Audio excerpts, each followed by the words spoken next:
Hi, my name is Alejandro Pérez Pérez, and this is the AI Coffee Podcast.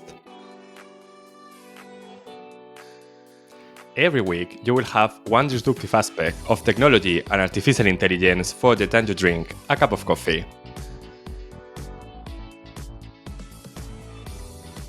Today, we are going to talk about music, about sound, and for doing that, we have a very special guest. Welcome, Iván. How are you? Hi, Alejandro. How are you doing? Thank you very much for the invitment. Iván Mosquera is a sonic and music branding specialist and audio producer.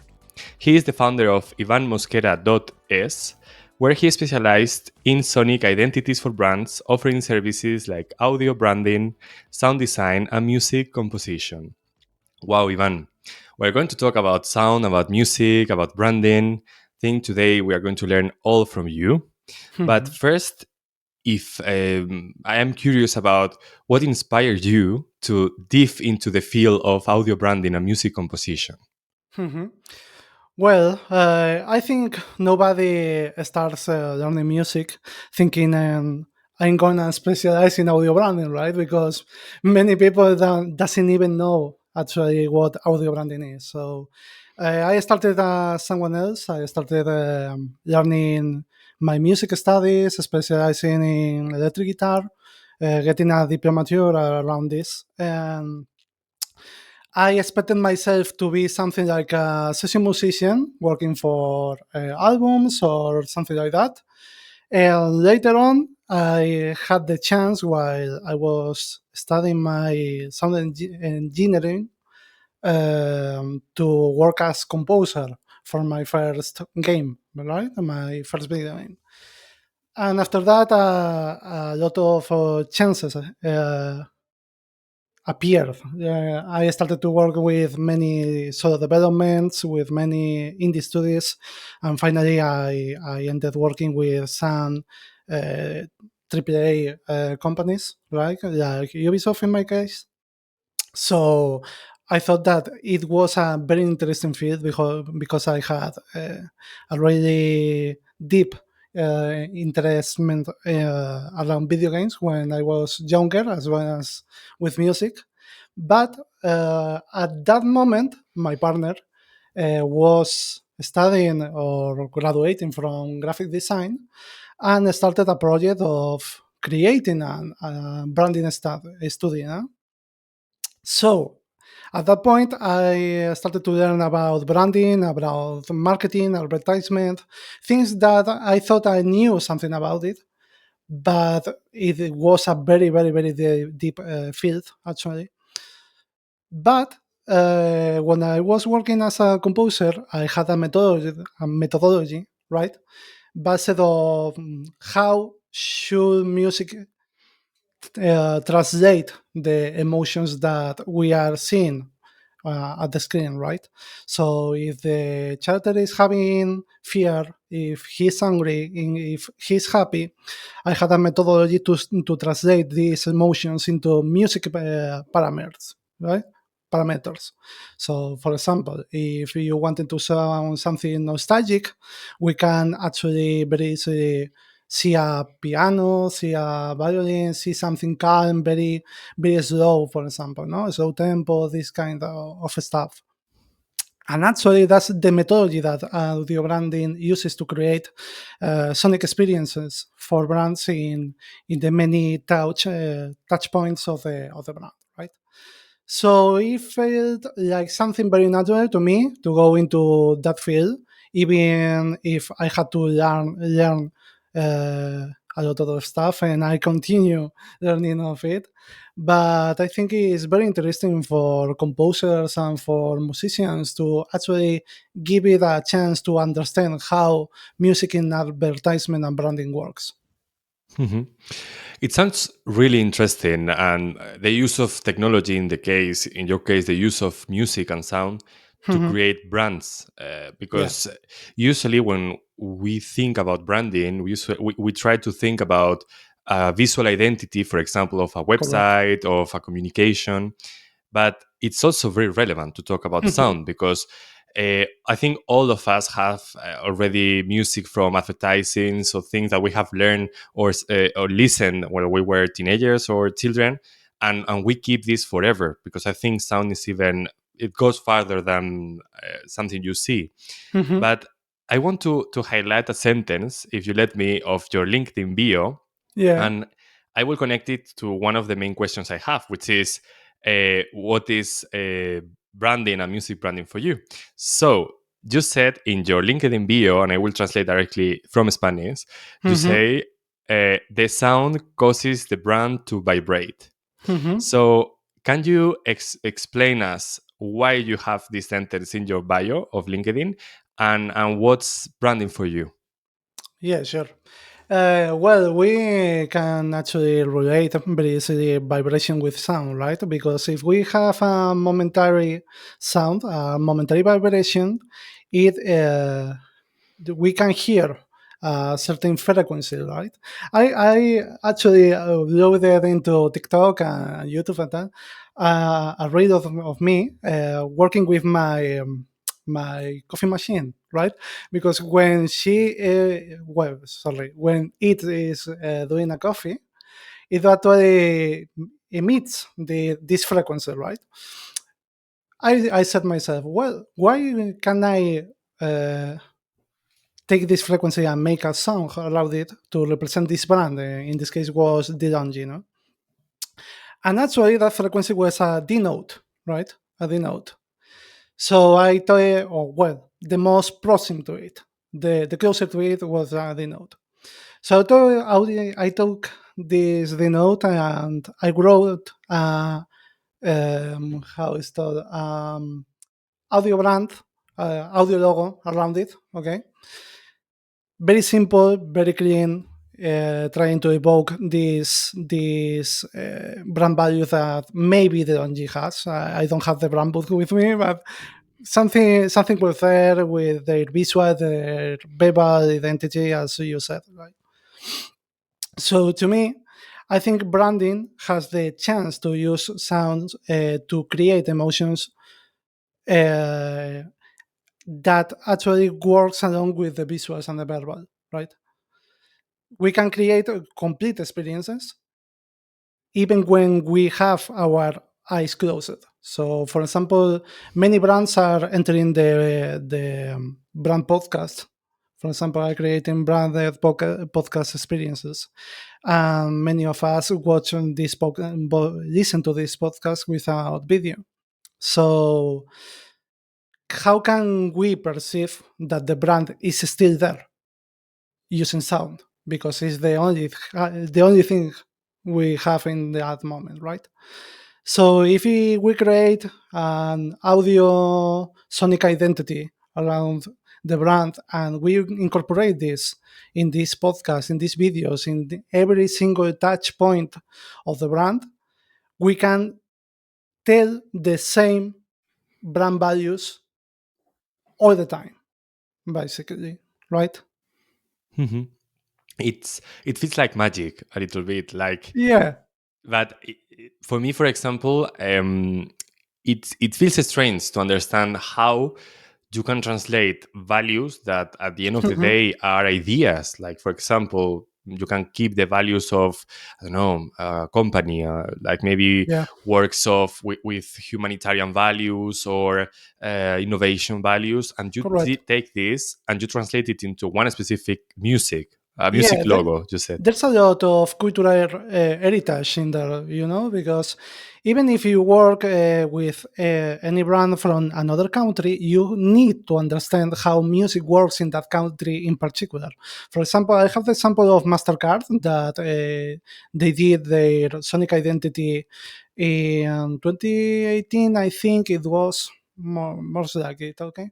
So what they did is take the original sound identity, the original sound theme, no, and adapt it to the different countries where the brand actually works. Right? If you listen, for example, at the European theme and at the Eastern theme, for example, they were pretty different. They use another different in instrumentation. They sometimes use different time measures because they wanted to connect with the cultural heritage of that country in particular, but keeping the same motif, the same audio theme, right? Allowed it, the same notes, the same concept allowed it, but adapted to the instrumental and different aspects of the music from that place. So I think that actually this cultural heritage, as well as our biological heritage, because we as humans had music as a companion for thousands of years, right? When we were in the caverns, we were hitting rocks to create different sounds and create different patterns, and we had this sense of rhythm we along with us all this time, right?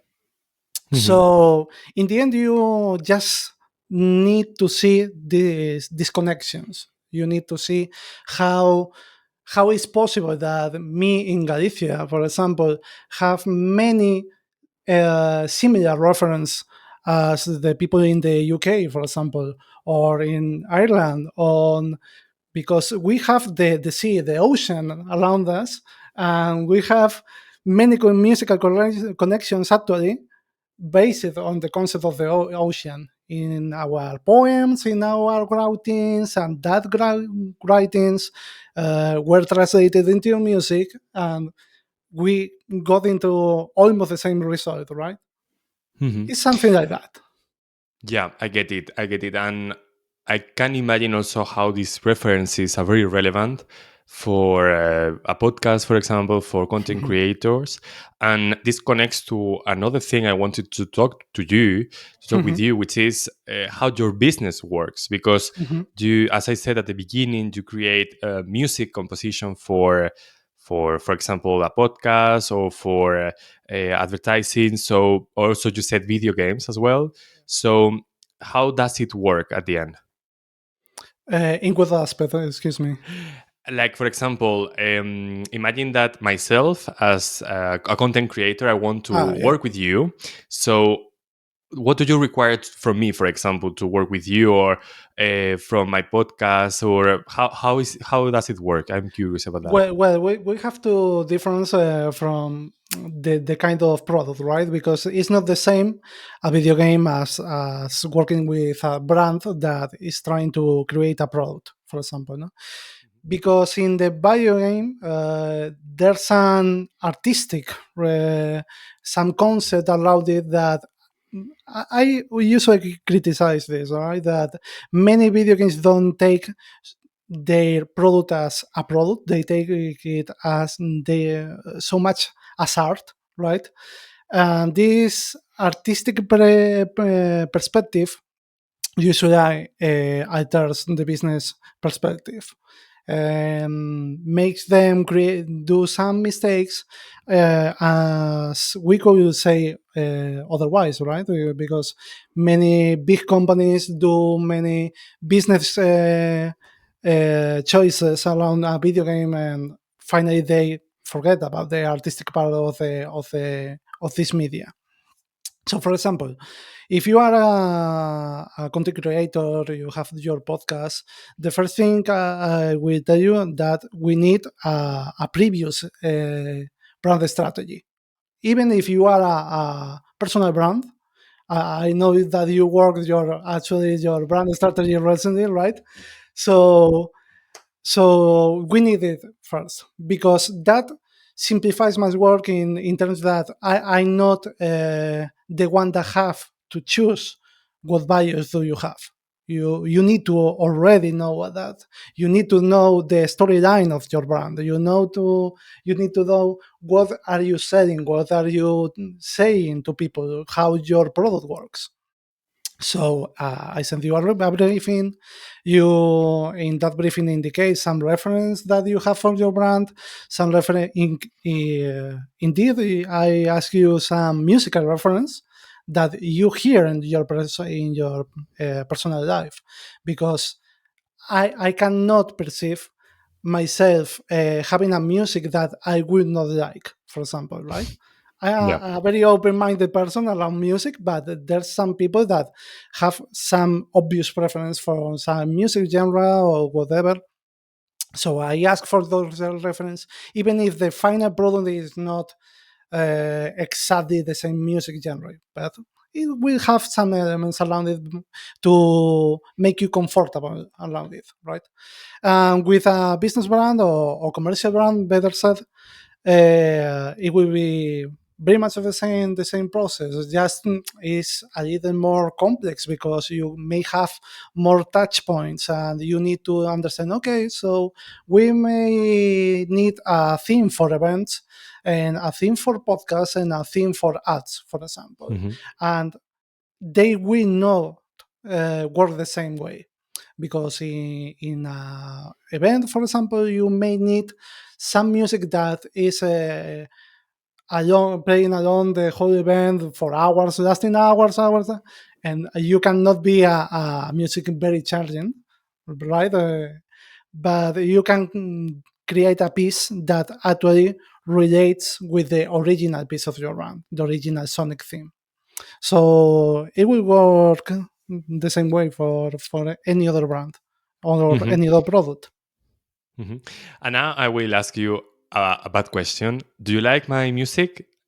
The starting music, The starting music, yeah. I think it actually fits the idea of the podcast, yeah, because Okay. it's also from very technology, right? It relates to Hmm. technology a lot. It's very, it actually feels like innovating or something like that. Hmm. Okay, thank you. You know, I am not an audio expert, so I chose one melody almost by hazard. So, What but was made it's interesting. with AI, or is from Soundbug or what? Yeah, it's from a free of like a free library of music. Yeah, that's a So library. Okay. usually, if I have never said that, but if someone is interested into using it, you Yeah. can, and it's the links of the author are on the description of the every episode, so you can go Yeah. for it and take it. So yeah, but it's I also procured. I also like to say who did it because it's very Yeah. Yeah. relevant. Give the credits for sure. Of course. Yeah. But I like it also. I like it because it's moving and Yeah. Sure. I got that idea for me. Yeah, great. So Ivan, thank you. Yeah. Thank you for that. Yeah. So one question also, like one topic maybe I would like to open. Mhm. This is like a big topic, is the use Mhm. of artificial intelligence while creating music, creating sounds, which is very relevant nowadays and also for this podcast. So also, I must admit that I wanted to invite you just because we had a small discussion on LinkedIn. I Mhm. remember, I don't know if you remember, talking about deepfakes. Yeah. And I was saying something like, for me, deepfakes in sound, for example, while maybe a president has his voice clonated, uh, which is obvious that it's a problem for democracy and for the world. And I said that for me, it's almost impossible to understand if a voice is the real one or a fake one. But you Mhm. said that it is possible to understand for experts like you.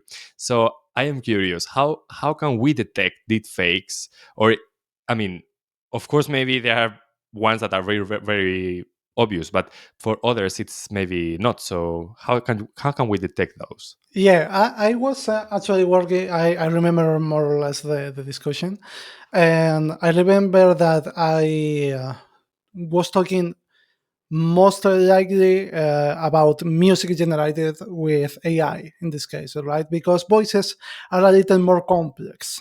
Because yeah, I have seen and I have listened many. In fact, if you go to ads, especially in YouTube ads, short ads that are not TV related, you can hear many brands actually using AI in their commercials, and it's very very obvious, right? Because you can hear those artifacts, those errors in the intonation of the phrase, because they you are usually ending sentences like "My name is Ivan," and they were like "My name is Ivan," and they end the phrase like that, right? It's very, it's not natural to hear like that. So you can easily perceive that they are AI generated, but as you said, for example, many scammers are using the cloning of voices and calling on phone, for example, that the distortion of the phone, you cannot perceive these little things that can be obviously perceived in a high quality audio, no, for example. But in music, that was the matter that I was talking about, has its own artifacts created around it. For example, if an agency of a company tries to create AI generated music, you will perceive that usually there's no musician behind it, right, to Hmm. supervise the final result. There's someone from marketing behind it writing some lyrics, even if they did not write any single lyric in their own life, right? And the AI is trying to do the much she can or it can with these lyrics you provide them. No, so these lyrics usually what made the AI what makes is try to fit into a measure, no, a 4x4, whatever.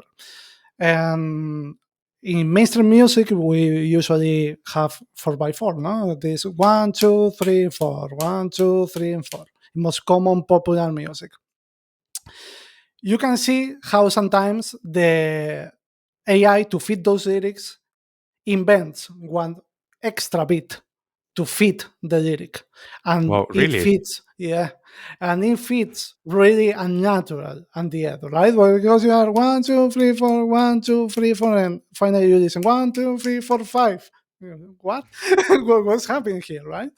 Um, and that's because they don't supervise the lyrics. They just want to feed those exact words. They don't need to adapt them, or they think they don't need to adapt them, and AI does as much as it can, so right. Actually, the other thing is that actually in the mainstream music is oversimplified in many aspects, right? If we listen to music of the 80s, 70s, whatever, if compare and we actually compare it to the actual mainstream music, we can hear that the chord progressions, for example, right, the chords that are playing in that usually are the same are the same chord progressions, that they just change the tonality of the song, for example, but sometimes they even doesn't do that, right? So AI takes that as an example and creates a copy of that that actually is a copy of a copy of a copy, no? And it sounds very boring or very not actually really exciting, right? But does the work really fast, and that's what these campaigns are about, to do the work fast, create something that we can use it now, delete it in a month, and create a new campaign and work like that. And create this cycle that, to me, in terms of advertisement, is very toxic, because, and to the brands is very toxic, because we are creating fast food ads in some way, and fast food music in some way, and we are forgetting about creating experiences to make the audience connect with our brand in the end. Mhm. But maybe I'm going to be a little bit a bad boy now. But for example, if you talk about commercials, Yeah, you said that with AI nowadays, it feels like most of them are a copy of a copy of a copy. yeah, But I wonder if without AI, isn't it exactly the same? Like yeah, most of creators, even though they are humans, correct. they want music to be created really, really quickly. So they don't really think about a long time creation. but they create something quick, something that works in a moment, and Correct. maybe 1 month later, as you said, it does fall down. So isn't it AI copying the way humans are creating things? In this case, as you said, the AI is just the tool for the people, right? For this business, for these brands to create these fast campaigns, and they took profit of it. So in some sense, the brand is forgetting about its own values in this case, right? So we need to understand that if we use AI in this way, we are not doing branding in the end, right? Because we are forgetting about our brand values, about what we give to the world, etc. We are doing some kind of fast action marketing to obtain a very fast profit. But in the end of the day, I think that this toxicity or these practices could end the brand in a very bad way, right? Could see the brand going down in a few years because we are just looking in a very short term.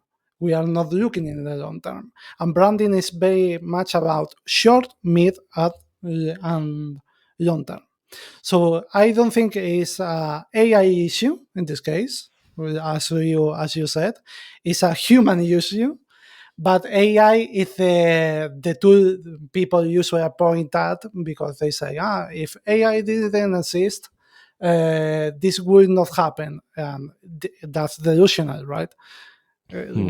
We have been seeing how technology is influencing, sorry, to go this way, to make things faster, even if we lose quality on the process.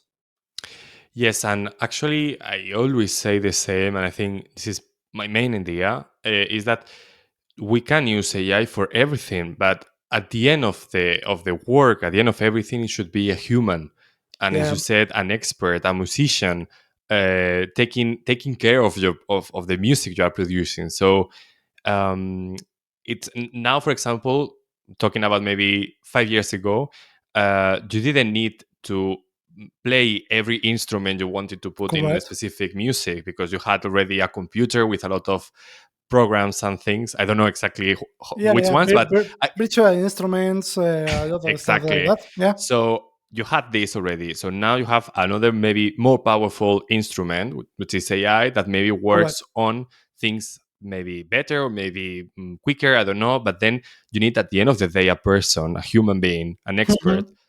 in charge of everything. And for me, it could be in everything. Well, you talk about AI in I don't know, education, AI in justice, AI in healthcare, everything. You should have a human watching everything Yeah, and working with that. So yeah, it's I think more or less the same. But if of course you say there is a person working in marketing, for example, in charge of an advertising, and the company or the brand directly decides to avoid having a musician, of course, then you have problems. Yeah. yeah, sure, sure. That's it. hmm And what about the ethical implications about using AI? Because um, maybe for part of the audience, they would be thinking, okay, so why if now, I don't know, Shakira, Rosalia, any like very famous songer decides to use AI Yeah. and not sing directly? Is it ethical? Or maybe, I mean, maybe me, for example, I am able to clone Shakira's voice and create music without her consent. I mean, is it possible, or what do you think about that? Yeah, well, I think that we musicians, we see many complaints on artists, for example, recently talking about AI because the visual, the images was the stuff that went really viral, right? When the Mid Journey, Dali came out, the artists were setting Twitter in fire, or X, excuse me, in fire, right? But we musicians have been driving through a lot of ethical implications as the technology was evolving, right? As you said before AI, we had, for example, virtual instruments that in some way they are cloning, right? I have the London Symphony in my house using a keyboard. I don't need to go to a recording studio and paying each of these individuals what they earn, right? I have it just in my keyboard. I pay whatever. Even if 500, 600, right? But it's a minimal cost compared to hiring a full orchestra, right? Before that, we already had this discussion around synthesizers in the 80s, because we have this boom of electronic music, and you can actually read the newspapers, or well, the music magazines from that era, right? And they were discussing the same thing of how will a computer make better music than a human, right? In the end, I my opinion around this is that humans, when they have a budget, enough budget, they usually want to get the most organic result possible, right? So in the end of the day, if I have $100,000 to hire an orchestra, I will prefer to hire an orchestra than an AI to recreate an orchestra me, because there's gonna be some little aspects of the human brain that make this piece, this recording, feel more alive, more organic. But if I'm gonna use that strings section to be in the background of a song, just doing like the last layer of the song, it doesn't matter. Actually, matter that much to be a real orchestra or a synthesized orchestra, right? I think with AI we can do the same way, right? Uh, Music industry, the way it's working actually, probably the use is gonna give AI is going to clone the full. What do you say? Shakira, Rosalia, Badjal, Hmm. whatever you can think of, to clone the full voice, the complete voice, and try to release a single every single day. They could do that if they wanted to, right? So the only ethical use I can find is when we use the AI for as a tool for corrections, for trying to, for example, right? There's a minimal mistake in intonation. Well, I can use autotune nowadays to correct that, right? And it will not be perceived by a normal person in the streets. It probably will not be perceived by me, right? I used to hear music, because it's a minimal correction. It's a tool. It's just to produce easier, fast, not to give the value to the not to take off the value of doing it in one take, right? But come on, we can understand each other that if we can use it to correct, we don't need to mobilize all people, waste more time, waste more money on it, and obtain a organic result in the end, right? So I think the AI can help us in that way, but industry actually can give the worst use of it. That is actually taking these credits from the artist and saying, "You give me your voice to do these songs, a number of 400 songs a year, right? And I can publish a song a day using your name with your supervisor, even if you want to." And we could see that in a near future, sadly. Hmm. But I think that people must be aware that AI is being used, that AI could be as enjoyable as they want to be. Finally, in the end, is like that. If you enjoy listening to AI created songs, who am I to tell you not to do so? No. So well, it's a term of passion or respect for the art of music in this case, I think, in the end. Yeah, I agree. I agree, and I also wanted to add something that I discovered a world of AI influencers. Mhm. There are plenty of them. Most of them coming from Japan, for example, and Asia, and most of them they have Korea and video. that, no? They have Yeah. YouTube channels with Mhm. millions of followers, and they play music, they sing, and they are everything made by AI. So Yeah, at the end of the day, I'm thinking, what's the difference from this to a real human being influencer? correct. Like, it's the difference are very very thin, and I let also the audience to think about that. That maybe it will be, of course. I mean, there is still people listening to music to vinilos. I don't know. Yeah, I think in English it's vinyls. the same Yeah, vinilos. vinyls. Like, yeah. So they listen from using these old systems because many people appreciate that even now. So it's going to persist in the future as well. This is these old systems, but also why not to combine with also new technologies or new maybe kinds of music. It could be a mix of artificial things, like for example, I don't know, reggae and classical music Mhm. converted all together with Shakira's voice. Why not? I mean, maybe it could be a really interesting thing that only Mhm. AI could do nowadays. So yeah, why not? We will discover the future little by little. Yeah, sure. It's exciting and threatening in the same way, you know. Exactly, exactly. Yeah, yeah, And Ivan, one question. yeah. Um, can you give a piece of advice to someone who might be interested into following your path of creating music for branding, for podcasts? Um, can you give an advice to a possible person listening to this podcast, also thinking about that? Okay. Well, I think that something that happens with musicians is that they only perceive very little ways to create music, right? To work in the music field, and I had to open my eyes around it, right? To look into the audio branding, you have to see the advertisements, see the opportunity, the chance to work in that, and saying, well, maybe the music for advertisements is not that bad. And maybe it's not that I'm working with the business industry and one. It's not like that, right? It's a creative process. You have sometimes to define yourself.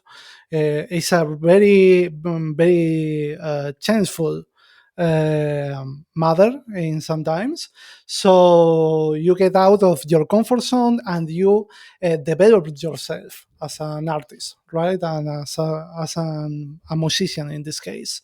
So many people I have around me that are musicians and they are somehow frustrated because they don't play in a band, in a big band, or they will not record an album. Well, explore another chances. Right? In this podcast, we mentioned video games. For example, you could look at film composition, shorts, advertisement, even in YouTube sometimes, right? Because you have animation projects around it that are published and they have millions of views. Well, maybe you could look at that and say, okay, I maybe no, I'm not Hans Zimmer working with Christopher Nolan in the last film. Yeah, but this I have this project with this guy that is a animator, and we have millions of views in YouTube. Why not? Right? And it's a form of creating music and exploring yourself as an artist. So my advice will be like that: the way you look to create a path to do a living, or even not a living, but to continue creating music is just by opening your eyes in this case, or Mhm. your ears as you as you prefer. Can we close the ears? Yeah. Yes, there's many people with the ears when the ears closes sometimes. Yeah. Yeah. It's a curiosity.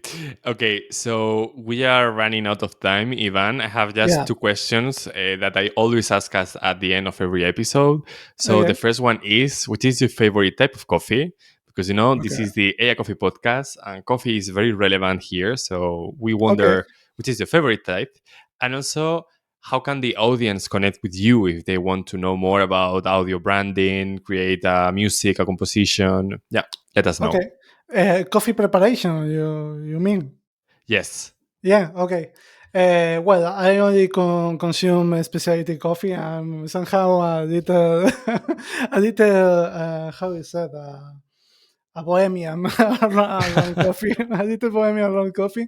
But usually I consume very espresso or American coffee. But sometimes I enjoy a latte. Okay, I know that many coffee purists will not allow it, but come on, I have that little pressure.